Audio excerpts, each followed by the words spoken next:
So today we continue the exploration of Denmark, and we have 10 weird phrases that the Danish may say. So let's check out this video. Make sure you like and subscribe, and let's get a little bit puzzled. Also, I've been thinking of making this video for a while now. I've come up with, I found 10 weird Danish sayings that they're not weird for us Danes, but when you directly translate them into English, it's very, very weird and very strange.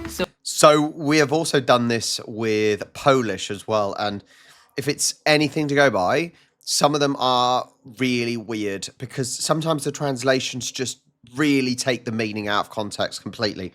We'll see if that's the same, and I'll see if I can work out what they mean. So let's go! Okay, number 1. Skærudipap, which directly translates to cut it out in cardboard. So cut it out in cardboard. Okay, I'm gonna say something like you need to practice. That's my first guess. Cut it out in cardboard before you cut it out in wood. Something like that, maybe. You have to practice before you get good at something. Maybe. I think that's quite a good guess. This means when someone doesn't understand something that is very obvious, then you would say, do I have to cut it out in cardboard for you? If you say, to get the ice cream, you just have to go to the left, and the person is like, I don't understand how to get the ice cream, then you would say, do I really need to cut it out in cardboard for you? So we would probably say, do I have to spell it out for you? Like a word, it's so easy to spell, do I have to spell it out for you? And not actually a word, but whatever the task is. I was sort of right in the sense of someone that doesn't know how to do something, but it then went the wrong direction. Okay, it sort of makes sense. It's like, basically, it's so simple. I don't know why you have to cut it out in cardboard, though. That's a bit weird. It's very weird. But that's what we use it for. I did not expect this, but actually it's really weird for me to talk in Danish in front of the camera, because I'm always talking English or Korean sometimes. Okay. So it's very weird. Anyway, number 2, hundehoveder. Sorry, I just sounds funny. This directly translated is dog heads. Dog heads. I don't know. Could it be something to do with barking and talking a lot? It's a bit vague, isn't it? It's a bit vague. It's not even really a phrase. It's just a word. I'm going to say something along the lines of someone who talks too much. So an example where this is used very often is from an old Danish TV series called Olsenbanden, where it is 3 dudes doing something criminal, and they have this mastermind, and then 2 other guys who are kind of idiotic sometimes. Is this what the Norwegian ads is about? Is it the insurance or the banks where the banks give the money out, and there's the 3 crooks, and there's one main guy who looks a bit crazy and the others just follow along? But that's on a Norwegian advert, so maybe there's a link across. Danes, Norwegians, very much like that. And every time they do something idiotic, he would call them dog heads because they're doing something stupid. Number 3. Okay. I always mess up with these fingers. I don't know. I'm not good at this. Vondskærden. Okay, I just feel like she's very chirpy. So weird. Okay. Vondskærden, directly translated, is how is it cutting? How is it cutting? Surely it'd be like, how is it going? Like, if you're doing a task and someone comes up to you and says, how's it going? Like, as in, not how are you doing, but how's it going, as in, how's the task doing? Like, I don't know, what task could I do? I don't know, you're sending you're fixing the car and you say, how's it going? That is literally all I've got from that. But how's it cutting? Why is it cutting? Vondskærden, how is it cutting? And basically this means what's up. Oh. So if you want to say what's up, what are you doing? Like how's it going, Vondskærden, how is it cutting? Slightly different. So yeah. How is it cutting, guys? Number 4. Weird. Klokkeklart. Directly translated, clock clear. See, this is where the direct. Also, I feel really weird without a beard now. I've shaved off my beard and it feels weird. Clock clear.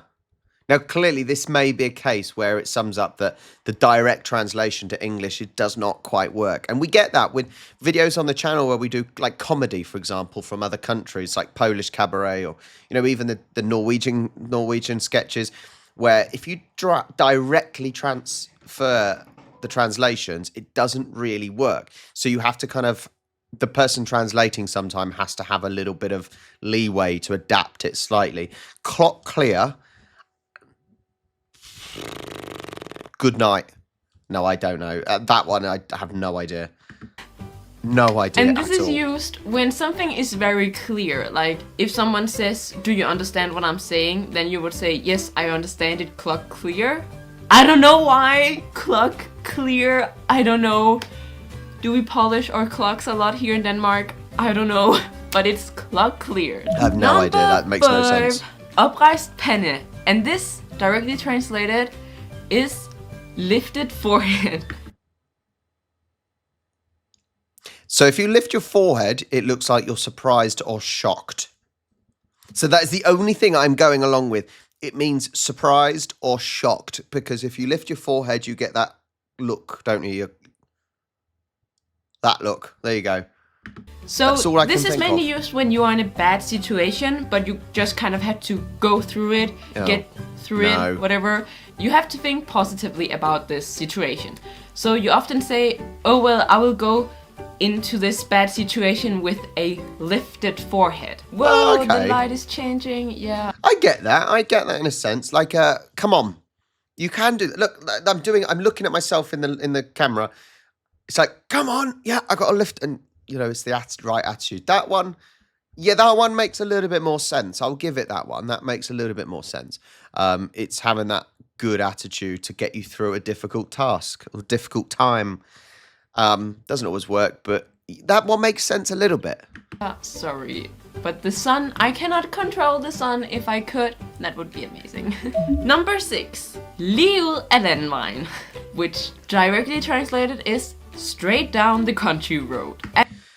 Okay, straight down the country road. Maybe it's something like it's like an easy job, or it's an easy task, or it's an easy route. Straight down there.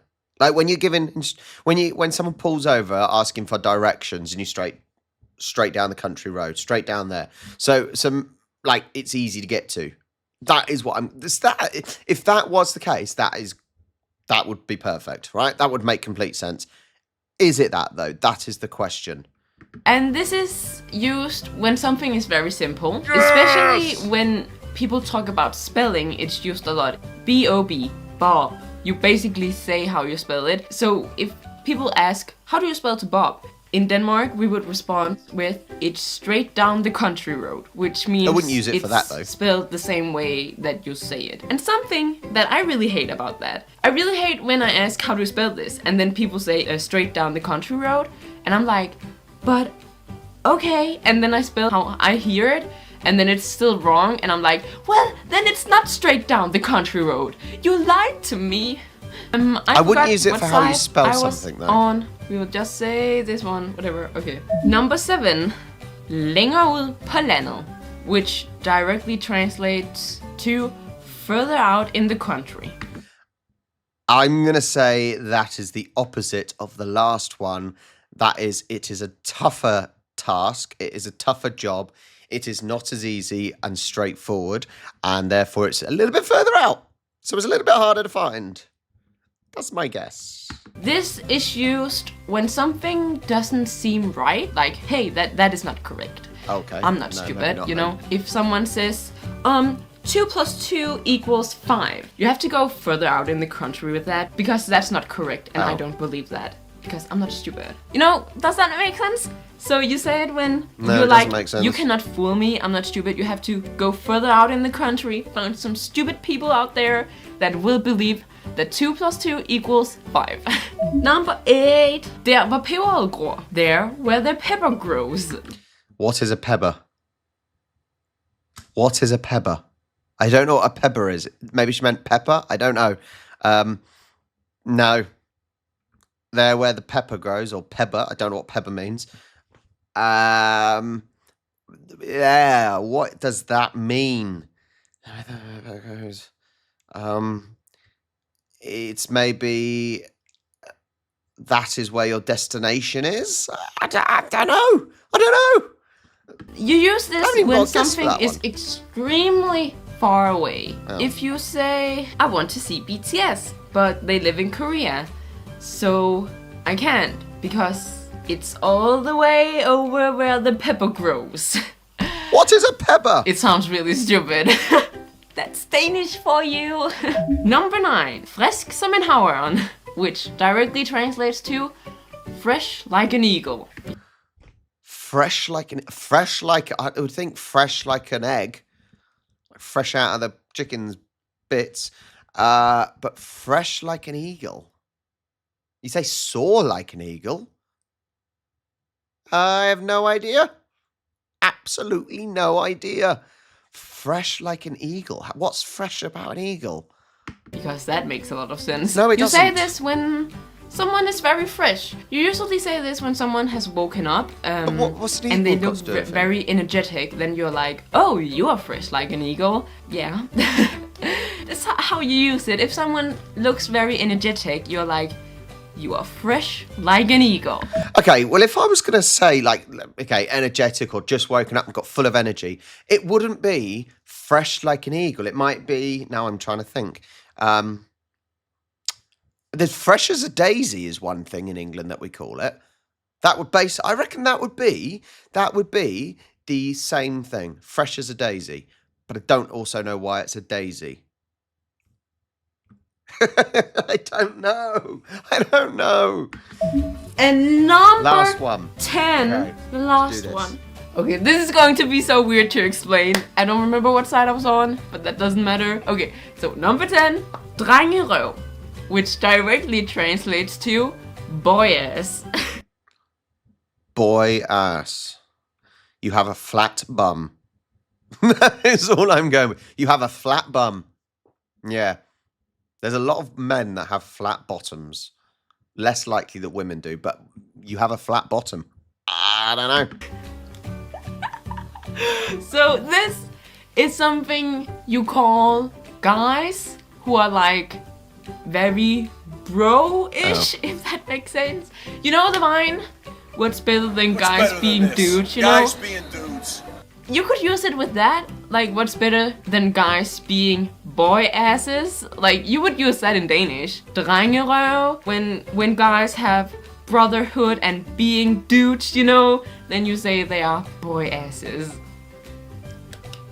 It sounds like an insult, but actually it's not. It does sound like an insult at all. It's like just a fact, I guess. Just boy asses, like just guys being dudes, you know. I have a few more Danish weird sayings if you would like to learn more of this. But yeah, maybe. T. Leves More. Check her out on YouTube. She does like vlog stuff around Denmark as well. The funny thing is, like, all countries have weird sayings that clearly make no sense. Like raining cats and dogs. There must be there is obviously a meaning to that, but it does sounds really weird, doesn't it, to start off with? And like I said, fresh as a daisy. Why is it a daisy? But in this sense, why is it an eagle? Surely a daisy is more fresh than a bloody eagle. I don't understand. There are some that I got close to. I did get close to some, but some, no idea at all. But like I said, all countries' languages have these weird sayings that over time you kind of don't know where that saying has come from, and there probably was a perfect meaning behind it, but maybe it's not relevant anymore. Interesting, weird. I continue to learn also about Denmark. So thank you so much for watching. All the socials are down there. Make sure you like and subscribe. And if you've got any videos to suggest, put them in the comments, especially if they've got subtitles or in English. And as always, I will catch you next time.